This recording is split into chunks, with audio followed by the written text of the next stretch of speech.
Hey YouTube, so I'm gonna be making a video on how to replace a power steering hose.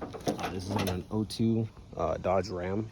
I know it's not an O2. This is actually before I bought this truck, whoever had this truck before me, they actually swapped the front end, and it's actually the front end to like an '07 Dodge or something like that, but it's actually an O2.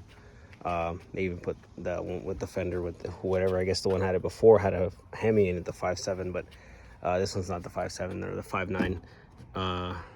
Dodge only came out with the 5.9 that year, but it was the Magnum, or the Magnum 5.9. But this one's just the 4.7 Magnum. So on this, like I said, I'm going to be replacing the power steering hose. So let's see. So it is this power steering hose that's in here. Let me get that and close off. Yeah, so this power steering hose, here goes that sensor. This is the connection that goes and runs up all the way to the to the power steering pump. And then there's the end connector over here that actually goes into the to the power steering rack. So this one I have it jacked up a little because, you know, it's just, why not have it a little bit higher. So on this one, the reason why I'm replacing it, as you can see, it's literally oil filled down here. So the hose that I'm actually talking about, let me get a better angle, is that hose right there, that one. So this one right here, it's actually leaking from the fitting here. If I'm not mistaken, I don't think these take an O-ring to actually seal it. It actually just seals with the actual fitting and the hose itself. Right there, over here on this side, this connector is loose, but there's a broken piece to my oil pressure sensor. I gotta get another one. So here, let me get this in better. This one right here is that connector that I was talking about. This is the sensor for the power steering pump, and that one runs here. Zoom out all the way here. Runs through this one. As you can tell, it's more cracked here. And it's actually this bottom hose down here. That one right there. This one right here. This one that I'm wiggling. So I'm gonna go ahead and show you the process for it. I know there's some ways that it does show on YouTube, but I wanna kinda get it a little bit more in depth so you guys can have a better idea of how it looks like and what tools to use to take it off. So let's go ahead and do that.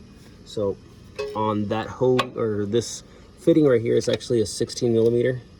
I don't know what that is in metric or no, standard, but it's a 16 millimeter. So I'm gonna take that one off really quickly. So onto that one, all you do is turn it to the left, of course, lefty loosey, and you'll just keep going with that. Now, keep in mind, if you didn't clear your reservoir from the power steering fluid, which I haven't because it literally leaks out completely. Like I have like a puddle down here from it leaking so much. So keep that in mind. You want to try to take out most of what you have in the power steering pump if you're going to do this.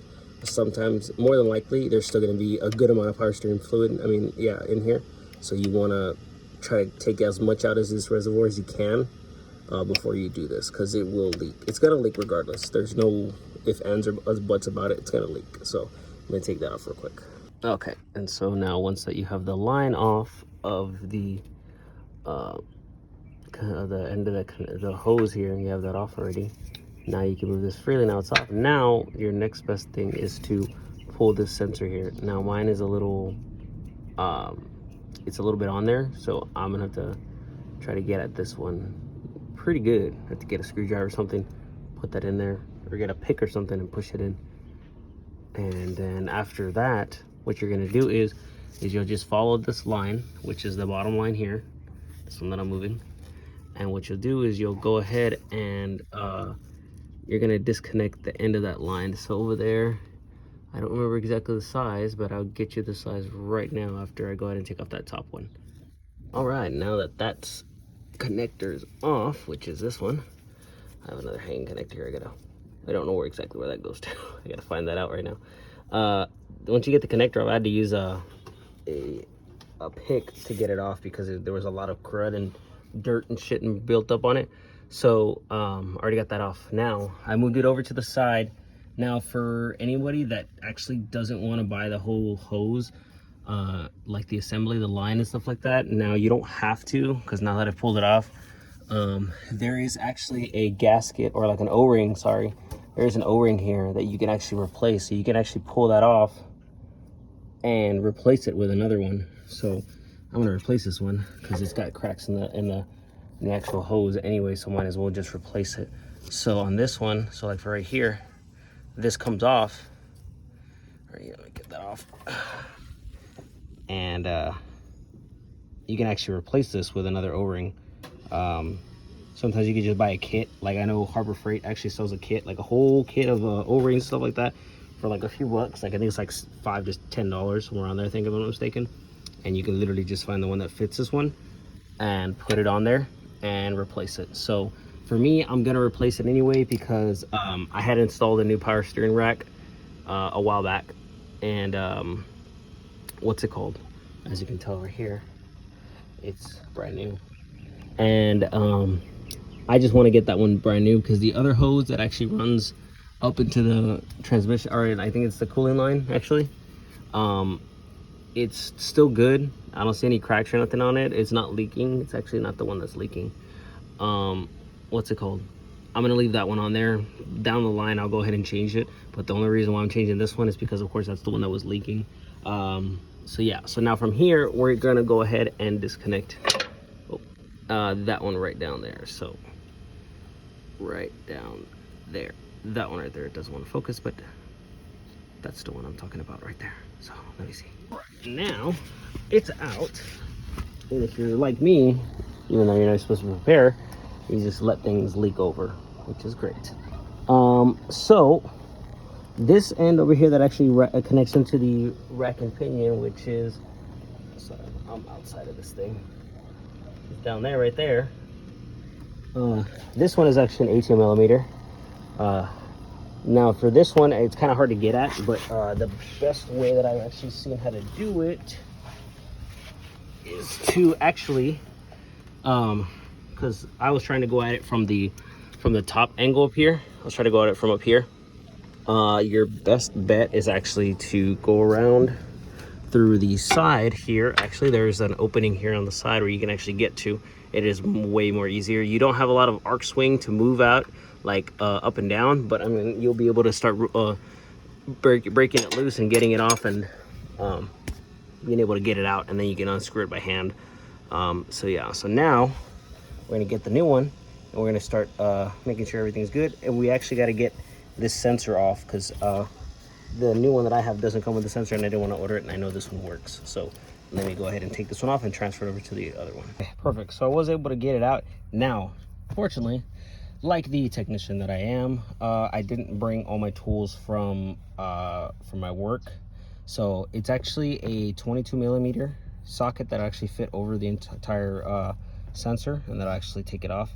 So if you're like me and you bring the only one, the 22 millimeter socket, if that's the case, honestly, I just grabbed a pair of pliers, the slip jaw ones, and went ahead and just held onto it, and I just literally like grabbed the top here and held onto it and popped it off. It actually came off kind of easy, so thank the Lord.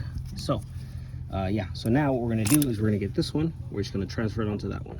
So for these, it actually comes on these hoses, so the actual little O-rings don't come on them already. You need to make sure you put them on. They do come with this little bag. If they don't, make sure you get it. So here, sorry, let me take these out. If I made a good in a hole, just a second. Okay, so there we go. Now I took it out. So now this is actually a little adapter or screw that actually goes onto here, because in some cases they don't have the actual hose, or like the sensor, so you can actually input this here, and it'll actually kind of just cover up the area so it doesn't leak, and you don't have to put the sensor on. But in my case, I'm gonna put it on. So and it also comes with that little O-ring. This one does come with the O-ring on it already, but for the ends that are actually going to go into the ports, those do actually you have to put them on yourself. So literally all you do is you just get it and put it on there just like that. Oh, My gloves actually allow me to do it. Get this one, and you literally just roll it on, just like that, and it'll fit on there, just like that. Make sure this end has it and the other end has it too. They both come with two O-rings. So just put them both on and you'll be good to go like that. It doesn't leak. So you eliminate that as a problem, so you don't have to worry about that. And literally they just go on like that, and that's it. And this is actually just a cap for one of these sides. So for example, it also actually just helps kind of, you know, seat everything, or you're gonna put it in. So yeah, so this is just what that is, just a cap pretty much. So you don't have to really worry about that. All right, so now all we have to do now is literally do the exact opposite of what you did to take this out, put it back in. So let's go ahead and do that. In my case, since this one has an O-ring on it, and there's actually a new one here on here as just like a preventative maintenance things, because this hose has been on here, I'm pretty sure, since day one of this Dodge has been manufactured. So I'm gonna get that O-ring actually, and I'm gonna put it on here so I have a new O-ring, so I can, you know, I guess I just give myself the sense of like relief, so I don't have to worry about thinking it's gonna leak from there. Or even if I pulled it off, maybe it actually tore it and I wouldn't know, and I'd have to take that off and do it again. It's kind of tedious to do it all back up there. So I'm gonna do it out here. So I'm gonna take this off and I'm gonna put it on there, on this sensor, and then put the sensor back on. Okay, now to put this back on, so we're gonna go ahead and put it in. Make sure you have the O-ring on there. Make sure the O-ring is on here. A little dirt on that's fine, it's not a problem. As long as it's a little bit of dirt. So make sure it's on there when you put it on. If it gets lost all of a sudden, do not put it on, because it will leak a lot. It always will leak if you don't have it to seal. So always make sure it's on there before you install it. Once you install it and it's already on, you're good to go. So what I'm going to do is I'm going to install this side first, which is actually right there. So I'm going to install it, and then we're going to go from there. All right, and now once you've got that installed, the top connector and the bottom connector of the hose and the sensor that actually the power steering sensor, and put it back on, just connect it, tighten it back up. And now what you want to do is you want to go ahead and fill up your power steering reservoir with either whatever it uses, power steering fluid, or with ATF, which mine, as you can tell, mine in my case runs ATF. I have some here. It's just like for this one, it's the +4. So this one takes actually +4. It doesn't take Dextron or anything like that. It takes the +4 in this Dodge. So you give your choice of using the power steering fluid, the actual power steering fluid, or ATF, but I'm going to use the ATF. So once you do that, you're going to want to jack it up and lift it up in the air. Reason being is because there's air that enters the system when you disconnect anything, for example, like the rack and pinion, or the power steering lines, or anything like that.